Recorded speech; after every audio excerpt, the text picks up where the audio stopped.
faleceu o padre Alfredo Kunz, carinhosamente conhecido como Padre Alfredinho.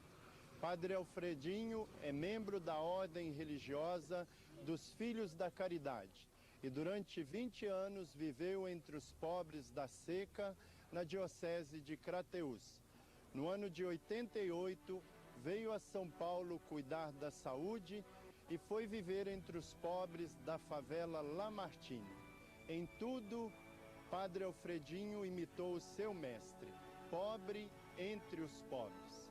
Padre Alfredinho é lição de vida.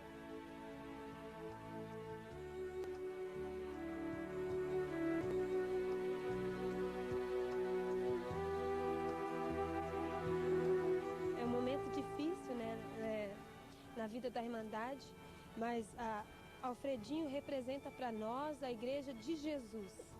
Ele, como Jesus, soube fazer-se solidário, soube assumir a causa dos pobres, dos sofredores, foi para a rua dormir com eles, montou seu barraco na favela para estar mais junto, conhecer a situação, os sofrimentos deles e se fazer solidário, se fazer irmão, ser um sinal de Deus para ele. Toda uma vida entregue a essa missão, encontrar a luz, o rosto de Deus no meio dos mais pobres. E na convivência com ele na Capelinha, na favela Lamartine, aqui em Santo André, São Paulo, em outros lugares mesmo, mas mais assim, em Santo André, eu fico impressionada de ver a capacidade que ele tem de acolher os mais pobres, os mais sofredores, sendo que qualquer um é bem-vindo, né? E aí eu vim assustada. Quando eu cheguei, fui na capela e ele me abraçou, me acolheu com carinho e falou: "Seja bem-vinda, minha santa". Essa é uma frase que eu jamais vou esquecer na toda a minha vida. E me impressiona muito assim a paciência heróica que ele tem de estar ao lado do sofredor e acreditar que aquele sofredor carrega uma luz interior muito profunda, é muito séria essa presença dele junto das pessoas, né? O respeito que ele tem por cada um, né? Hoje estou falando aqui,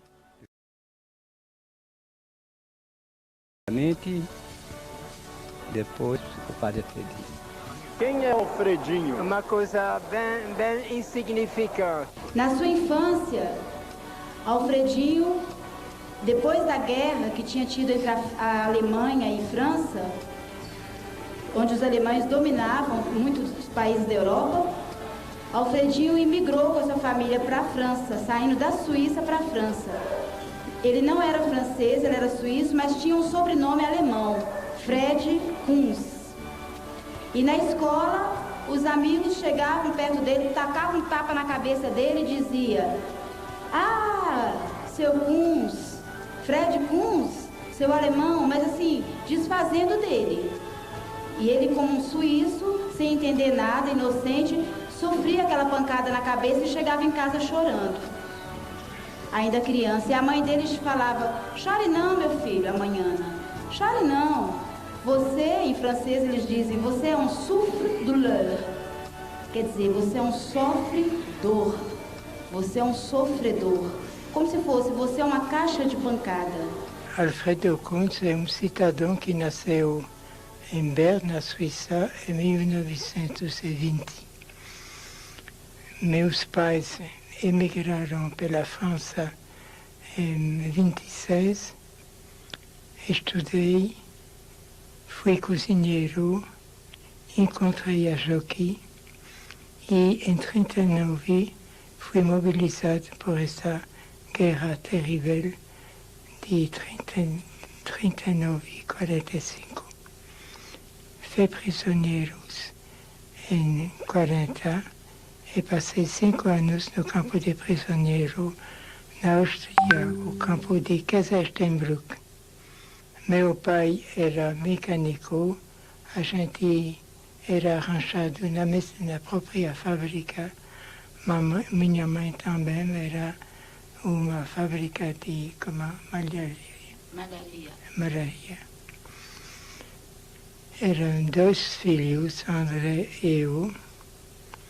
E o pai era seu trabalho na fábrica, sua horta, trabalhava muito na horta, criava seus coelhos e suas galinhas, homem trabalhador. Mas foi chocado várias coisas da igreja e se afastou da igreja há 20 anos. O maior presente que fizemos a meu pai o dia de seu aniversário é um carrinho de mão para carregar as coisas na horta. A vivia bem simplesmente. Há 11 anos já trabalhava como cozinheiro. Minha vocação era cozinheiro, como já disse, e membro da JOCI, Juventude Operária Católica. Ela reaprendeu a ler e a viver o Evangelho, a ligar a vida ao Evangelho.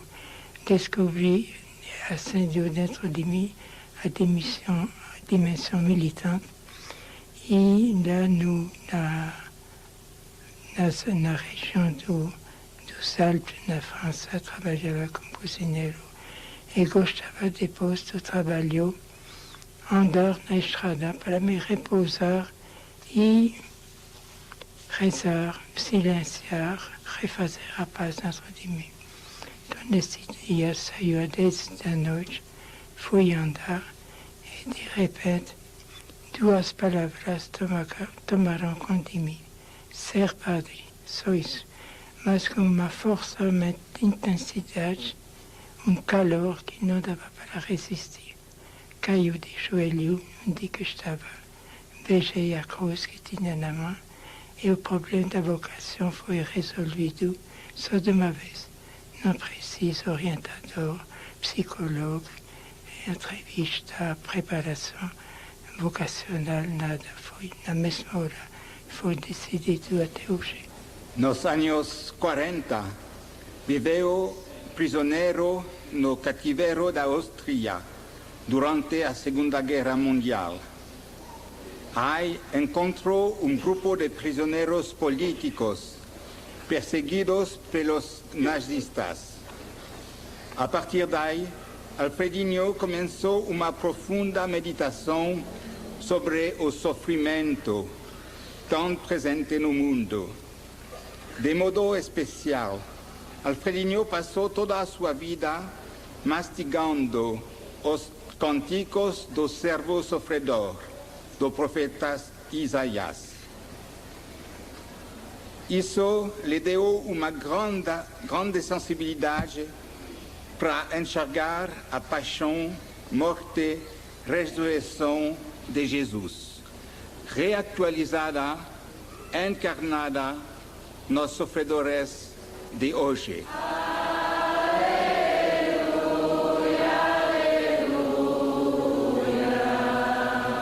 O que ficou de que mais marcou foi o encontro como campo de concentração de Mauthausen.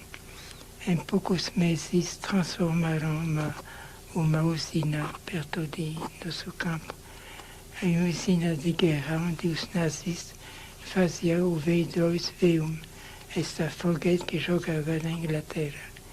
E lá um bom dia chegou mais ou menos 1000 prisioneiros do campo de concentração, verdadeiro esqueleto. Os presos políticos usavam um triângulo vermelho para distinguir dos outros. Eram mais odiados, porque os presos políticos eram inimigos do sistema, recusaram-se se dobrar diante do regime. Era considerado inimigo do Hitler, do nazismo, e aquele que mais castigado, e o fim dele era a câmara de gás e o forno crematório.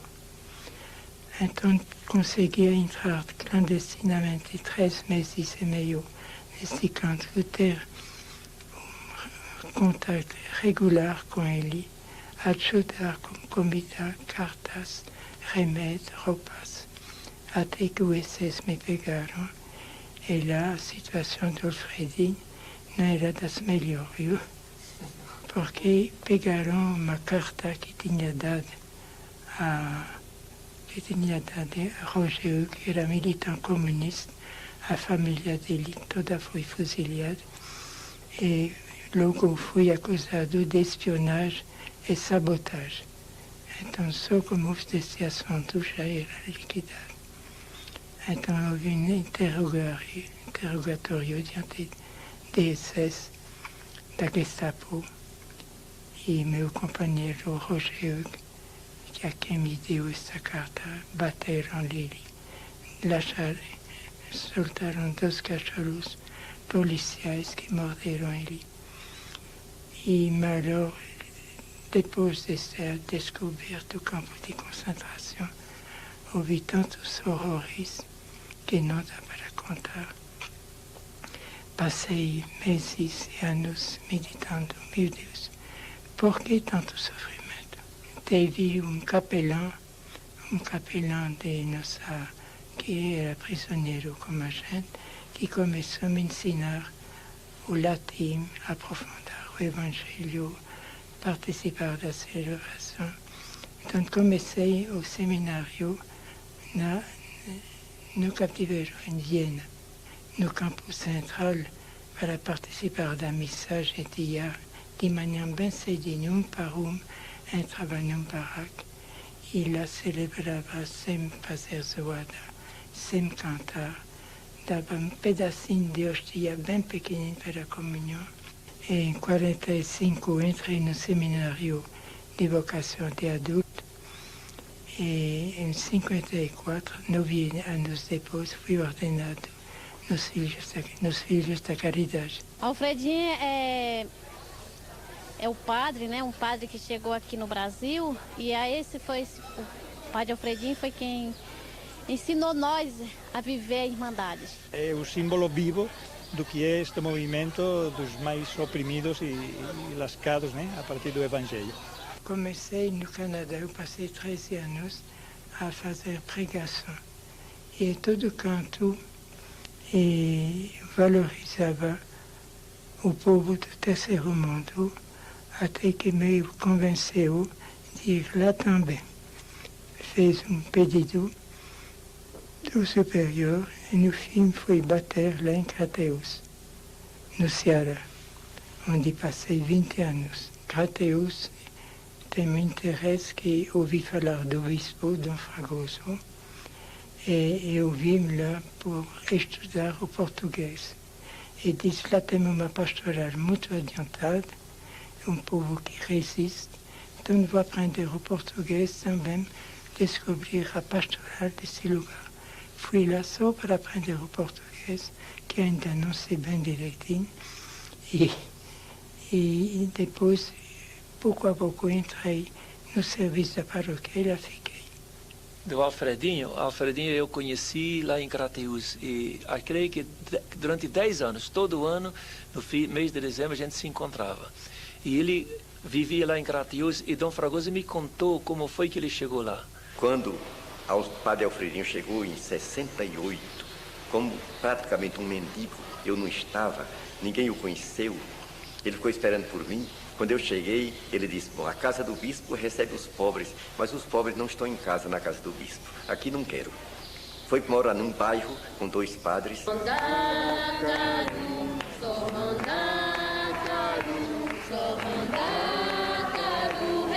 Padre Alfredinho, para nós da Irmandade, foi a primeira luz que a gente encontrou na Irmandade. Já em 68, ele foi levado lá em Crateús por uma mulher muito idosa na Irmandade, né, a dona Juliana, que conhecia muitos sofredores dos bairros pobres e conhecia a Antonieta, uma mulher muito sofrida, vítima da prostituição. E a Juliana dizia, mas eu preciso levar o padre lá para confessar, porque a Antonieta está morrendo de tuberculose. E Alfredinho então se encantou com essa pessoa. Na pessoa da Antonieta, ele encontrou Jesus. E ele dizia, ficou impressionado com a miséria da casa, um barraquinho, um casebre, de tal ponto, tão pobre, que no dia que ela morreu, depois que ele confessou, ele teve o brilho da luz, né, de Cristo no rosto dela. Depois que ele confessou ela, que ela faleceu, ele falou, meu Deus, vendo a miséria desse casebre, a tal ponto pobre essa mulher, que ela não podia nem ter um caixão para ser enterrada, eles tiraram a porta da sua casa, botaram no chão para deitar o corpo dela em cima. A partir daí ele teve uma intuição. O que foi bom para Antonieta, que é uma filha de Deus amada, por que não vai ser bom para mim? Então ele saiu do centro da cidade e foi alugar a casinha da Antonieta, e foi morar lá, na zona de prostituição em Crateús, e dizia assim para Dom Fragoso: na verdade, essa zona de prostituição é para mim um santuário. Tem o sofrimento impregnado na vida dessas mulheres, mas tem a partilha, a solidariedade, a bondade. Então, para ele, era um verdadeiro santuário. O que me dirige ainda hoje é sempre o desejo de viver perto do jeito de mais pobre. Então, viu como os mais pobres da zona da prostituição, era da prostituição de terceiro grau. Quando apareceu os 5 anos da seca, o bolsão da seca, o trabalho de emergência, senti que devia ir lá. E um bom dia, não podia pedir de me alistar, porque o coronel não podia sentir na igreja. Os dirigentes sindicalistas tinham horror disso. Então fui lá um bom dia, peguei um carro de mão, às 5h30 comecei a carregar barro, como se tinha feito o tempo todo. Mais adiante veio o feitor que disse: por que você vem trabalhar aqui? Você vai trabalhar ainda amanhã? E de quem sabe, pode ser. Depois, terceiro dia, veio um tenente me mandou chamar e disse: você trabalha aqui é para fazer sacrifício, o exercício físico. Então, deixei ele, mas continuei. Terceiro, quarto dia, o coronel que chega era um gigante. Ele disse: Alfredinho, pode me dizer quais são as injustiças que você encontra no bolso da seca? Alfredinho, bem pequeno, sem saber bem o que responder. Até que os companheiros acharam que eu fui fraco.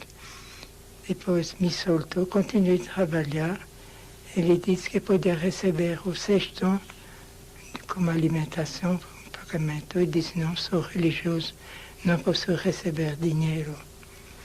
Isso me salvou, porque se tinha recebido um sexto, uma semana depois dizia que um pai de família precisava desta vaga e me jogava fora. Então trabalhei 11 meses de graça. Eu cheguei de manhã, pegava meu carro de mão, fazia o serviço, e lá não podia me botar fora, porque não entrei. Para que Alfredinho de fato se tornasse nordestino, faltava uma coisa: migrar para São Paulo.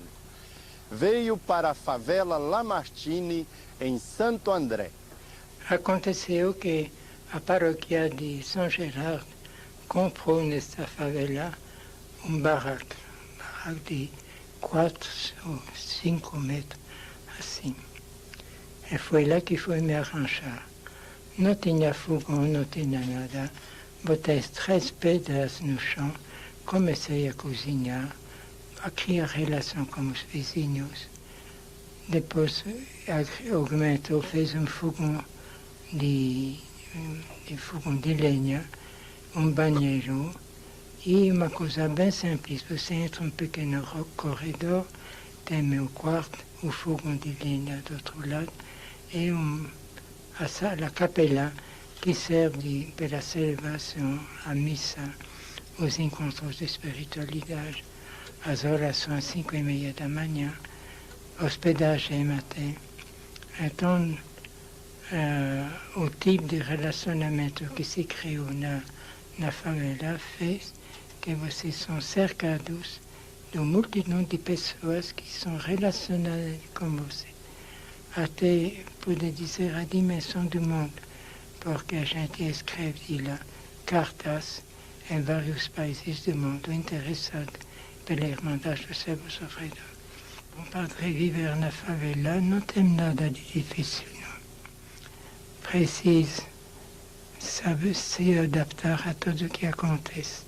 Tem uma briga entre os vizinhos, então não ficar irritado e passar isso. Tem uma ameaçada de tiroteio na vila, fique quieto. Hoje de noite, às 11h30 até 2h30 2 da noite, ouvi gritaria nos vizinhos. Falava alto, chamava o cachorro. Assim, passei mais 2 horas sem dormir. Então, preciso saber se adaptar e não ficar irritado por isso.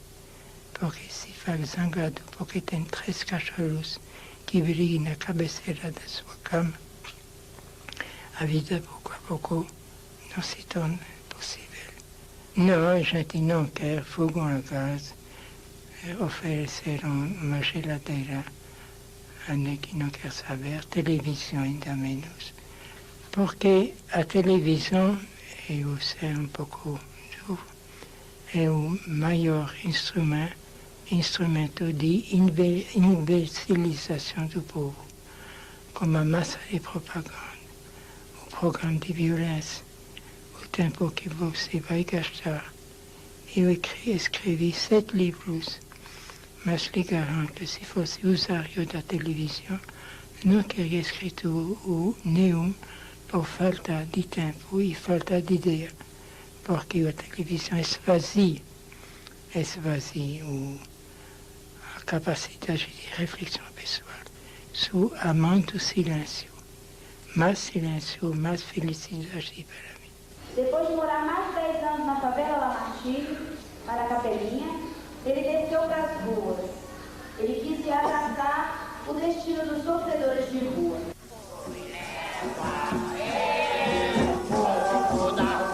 Eu também quero ir, povo da rua, que já chegou a final, todos os dias, leva eu, povo da rua. Uma vez perguntei a um sofredor de rua, Marcos, ô Marcos, o que você acha de um padre que foi morar na rua? A mesma pergunta. A resposta de Marcos: mas Jesus Cristo não vivia na rua, não? Ia fazer a missão, depois voltava na rua. Ele está certo, Marcos, pode me esperar que vou chegar com mala e cuia. E foi feito. Então, para um povo da rua, o padre morrer na rua é a coisa mais natural do mundo. Jesus Cristo não fazia isso. Sempre na mesma procura, entrar na fila da fileira daqueles que sofrem. Começava a conhecer o povo da favela, mas e o povo da rua? Esse mistério. Então, pelo meu aniversário de 75 anos, de acordo com os colegas, resolvi viver na rua. Preparei uma sacolinha, um pedaço de papelão, coberto, e depois da missa saiu. Só que a Nara diz: eu vou com você no ônibus. Dizia: então vem. Depois, no ônibus, chegando, ele vou até na estação. Digo: bom, não podia mandar ela fora. Chegando na estação, vou dormir lá na rua também. A Nara é essa. Pois bem. Então, ela pediu licença ao homem da rua que estava dormindo, se arranjar de um dos lugares. Nara botou uma flor na cabeceira por meu aniversário, mas tinha uma cachorra que tinha sarna, que se encantou por meu cobertor, veio dormir lá, gostava do pé, voltava. À meia-noite veio o homem com o pé muito inchado, um gigante assim, na cabeceira da Nara, na procura de cachaça, porque tinha uma garrafa d'água, pensava que era cachaça. Aqueles ônibus que passavam a alta velocidade, a terra tremia. Pessoas que começaram a entrar dos outros, perguntavam: que é isso? Esses dois, que é esses dois? O que nos recebeu, eles são amigos meus. Então, pouco a pouco, descobriu a riqueza do povo da rua. E lá é uma escola de alta qualidade. para descobrir a generosidade, a organização, a resistência, a fé desse povo. Nunca fui lá para distribuir nada. Povo sofredor e santo, Deus lhe deu a missão. Povo sofredor e santo, Deus lhe deu a missão de gerar vida e igualdade pela força da união. De gerar vida e igualdade pela força da união.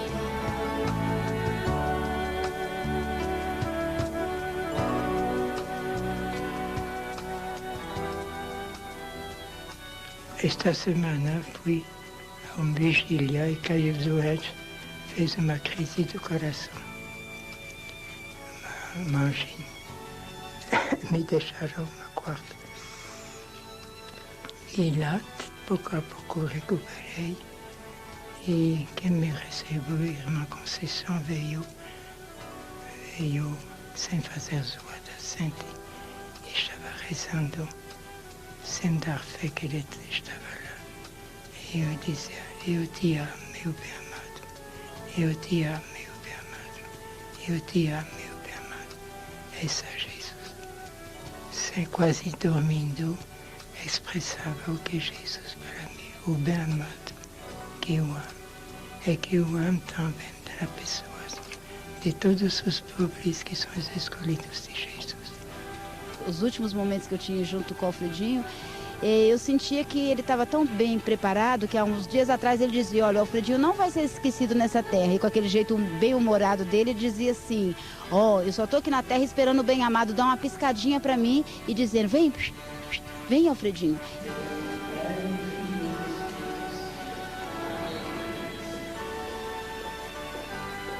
Vai ser um abraço amoroso, mais apertado do que os meus. Eu te amo, meu bem amado. Eu te amo, meu bem amado. Eu te amo, meu bem amado. Esse é Jesus.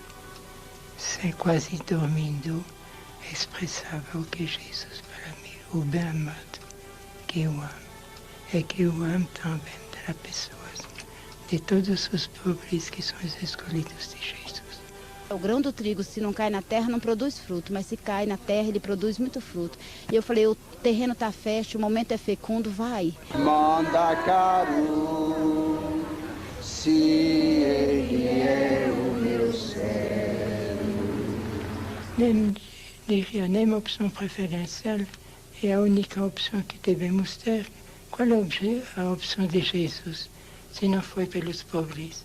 Se nossa opção não é pelos pobres, estamos traindo Jesus. Manda caro, se ele é o meu céu. Jesus, lá no dia do batismo por João Batista, no início da sua missão, entrou nessa fileira. Nessa fileira, quem que tinha?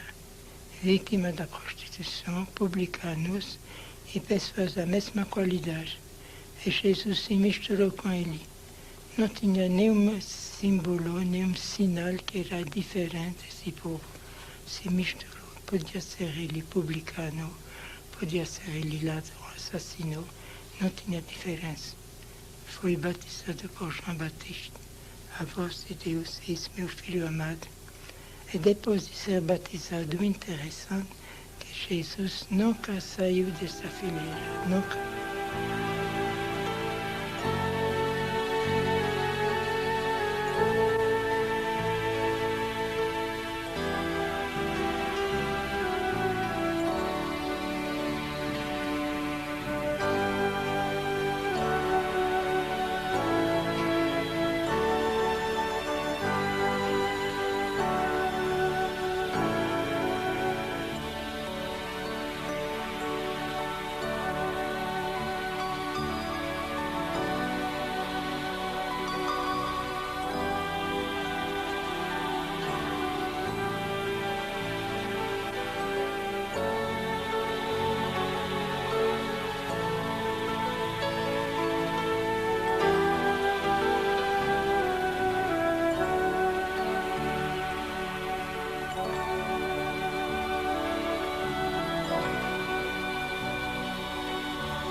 nosso Deus é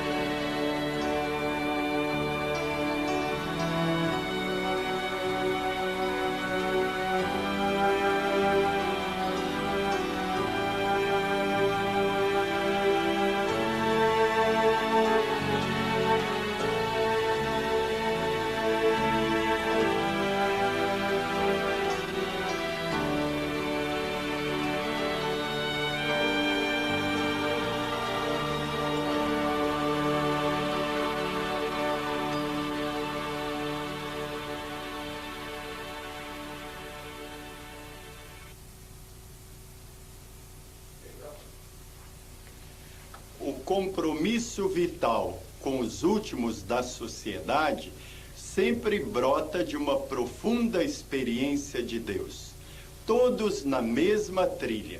Jesus Cristo, o Mestre, Francisco e Clara de Assis, Mahatma Gandhi, Teresa de Calcutá, Luther King e tantas outras e outros. Neste vídeo, apresentamos um bate-papo profético entre o padre Alfredo Kunz, filho da Caridade, e a irmã Alberta Girardi, orionita. Alunos na Escola dos Pobres, eles expressam uma teologia que brota da vida, compromisso e vivência com os empobrecidos. Uma escola de alta qualidade. Convidamos você e sua comunidade a deixarem o coração arder pelos profundos questionamentos apresentados por eles, à Igreja e à vida consagrada. Confira.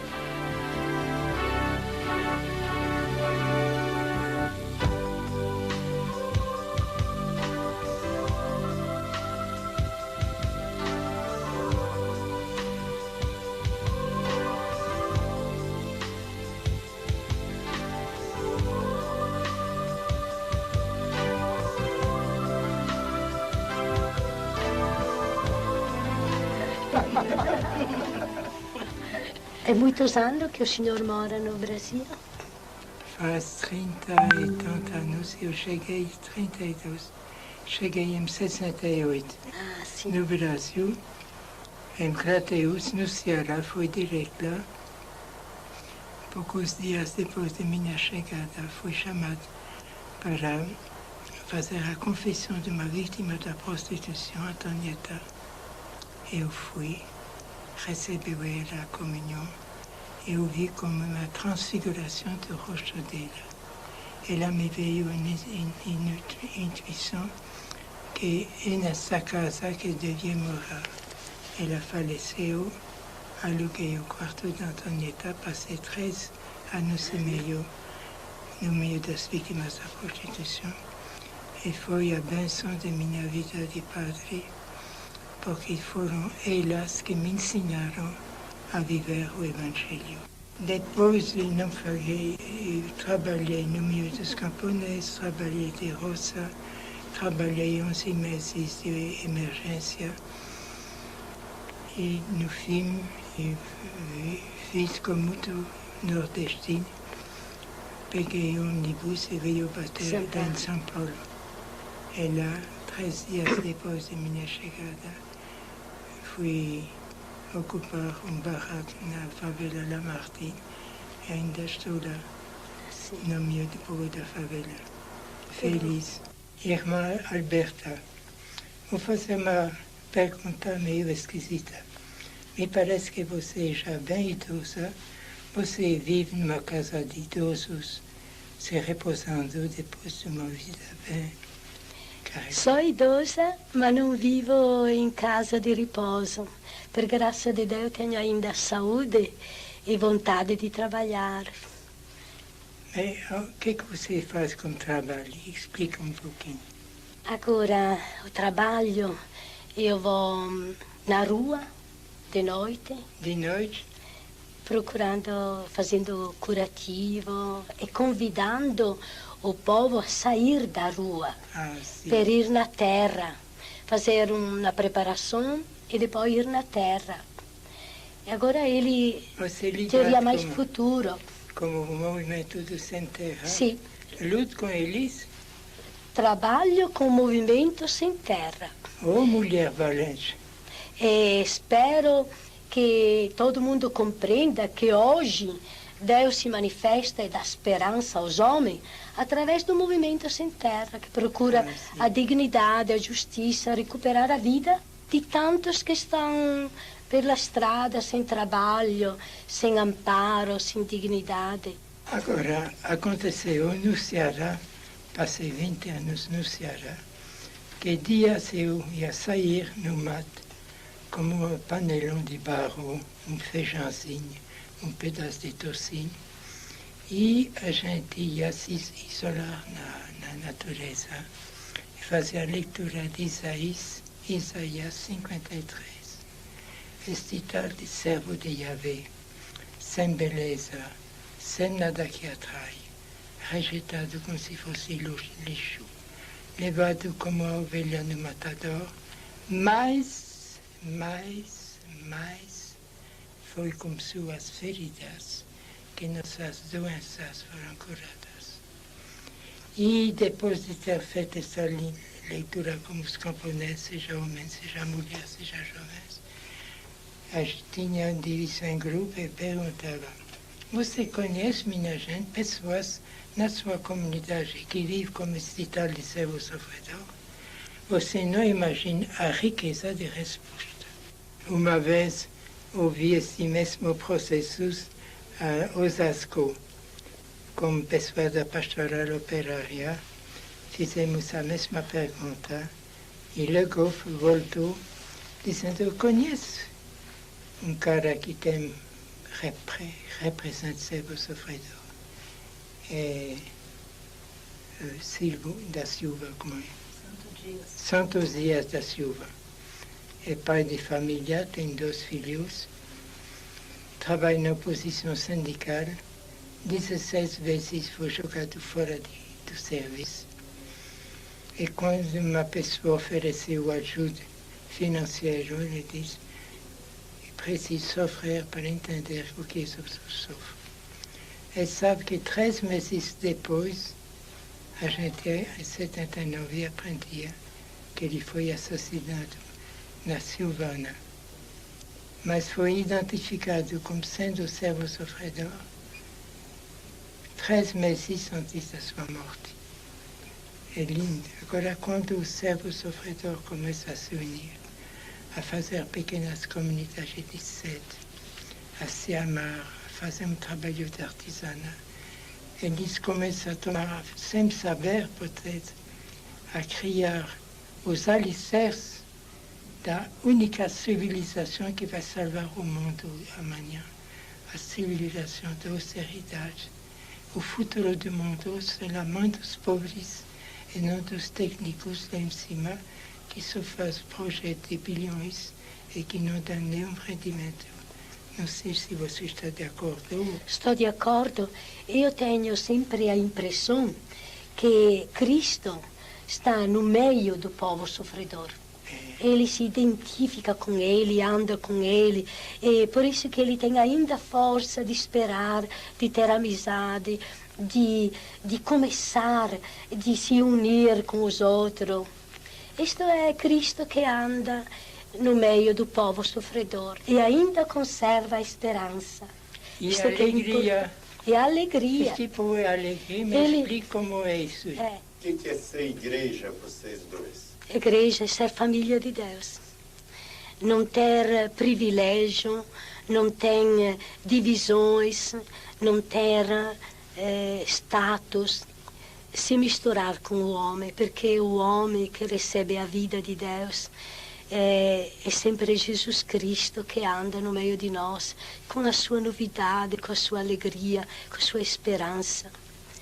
E ser igreja, eu amo tanto a igreja e sempre penso na sua história e sempre desejo que ela seja amada, seguida, mas não em um modo diferente, em um modo sem estrutura, sem tanta regra, tanto dogma, tanta coisa que o povo não compreende.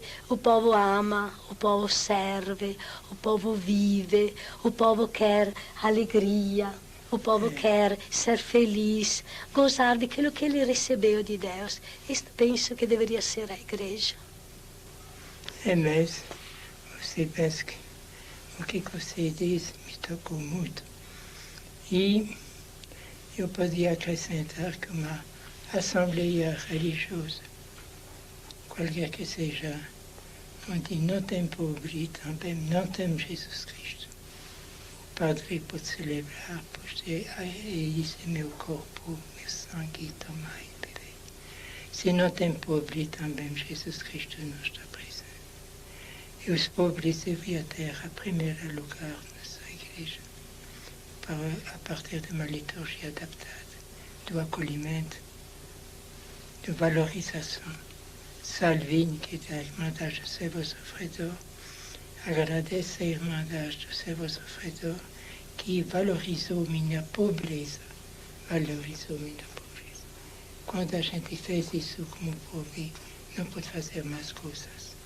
O que é ser padre e ser irmã religiosa? A vita religiosa mi parece importante na storia perché fui sempre a serviço, de mostrar com a vida, com a sua dedicação, o que é a religião. A religião verdadeira, aquela que encontra Cristo no irmão. Isto me parece que hoje também, na vida religiosa, tem este anseio de sair das muros, dos conventos e de se colocar a serviço.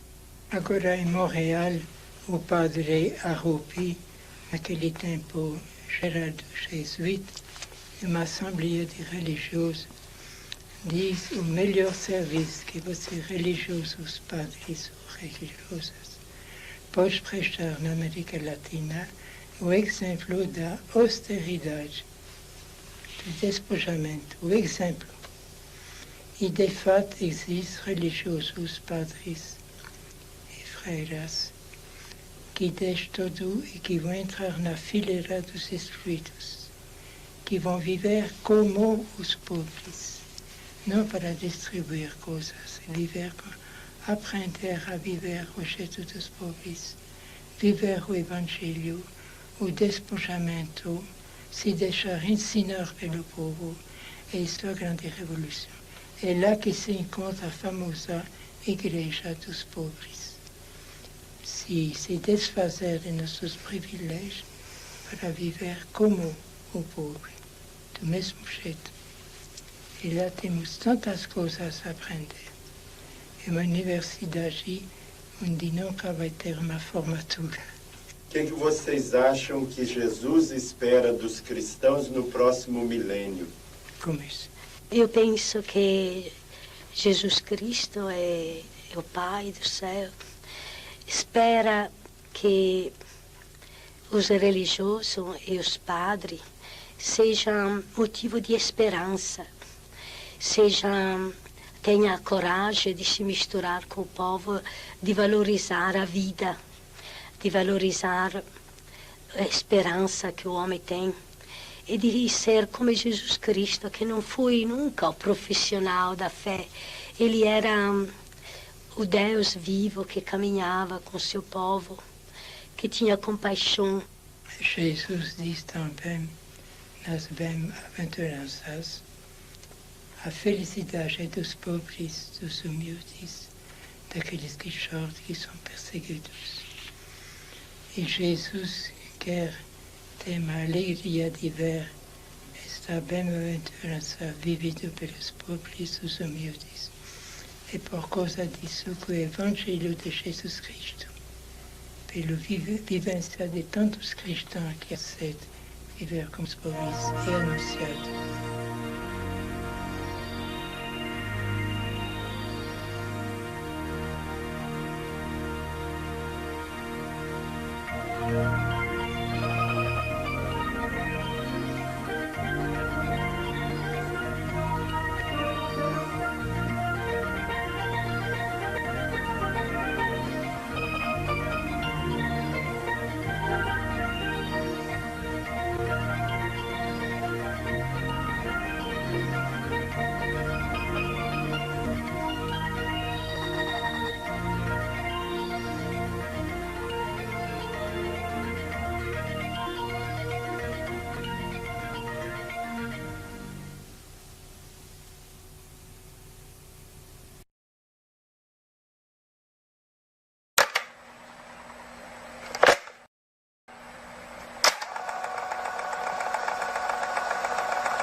os presos políticos usavam um triângulo vermelho para distinguir dos outros.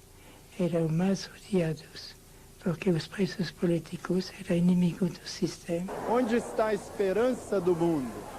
No meio dos pobres, porque são eles que estão vivendo os valores de uma sociedade fraternal.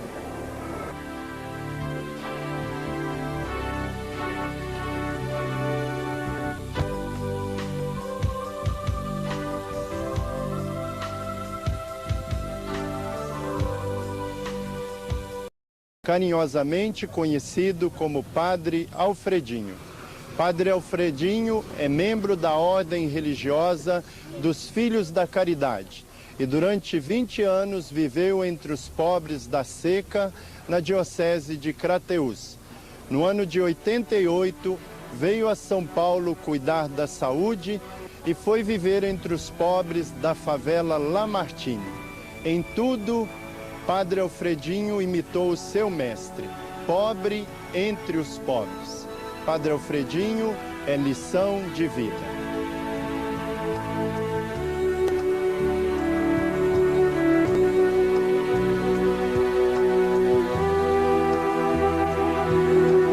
É um momento difícil, né, na vida da Irmandade, mas Alfredinho representa para nós a Igreja de Jesus.